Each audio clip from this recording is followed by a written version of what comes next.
As we know, Donald Trump, though, is facing some legal setbacks. There was news that came out earlier this morning out of Georgia. Fulton County District Attorney Fani Willis is not disqualified from the Georgia case, but she either needs to step down or remove Special Prosecutor Nathan Wade. Do you think this is going to have any impact on 2024?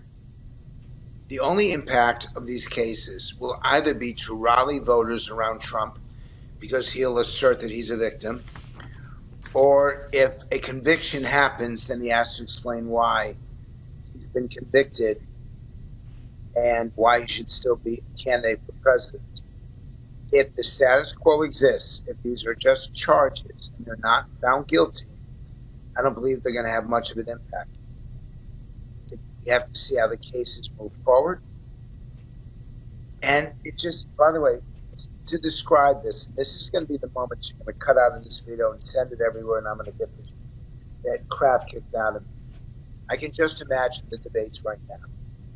On one side, a president is wheeled in, literally in a wheelchair, inside an oxygen tent, with an IV and a machine where the lines are going up and down, and a nurse to make sure that nothing bad happens.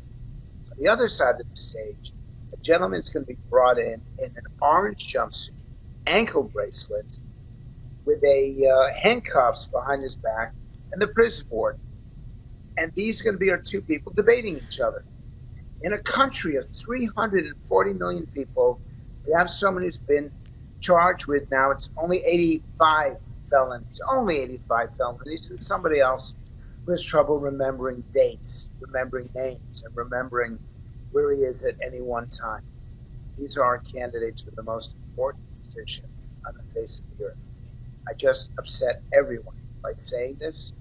Half Republican, half Democrat. You're a nation truly divided, a nation truly polarized. Politics are toxic. We have two candidates that not only are going to seek to bring each other together, bring the country together, they're going to seek to pull us apart. I'm very pessimistic about the next 9 months. You painted a really bleak political picture there, and I am curious because the country is really polarized, but something that the majority of Americans can agree on is they don't want to see this 2020 rematch. Most Americans don't want to see Donald Trump run again. Most Americans don't want to see Joe Biden run again. Why then are we in this position? I'll give you polling numbers to back that up. 70%, 7 out of 10 Americans believe that we should not be having a rerun of 2020, that America can do better. But I've got a number even more significant than that. It's 83%.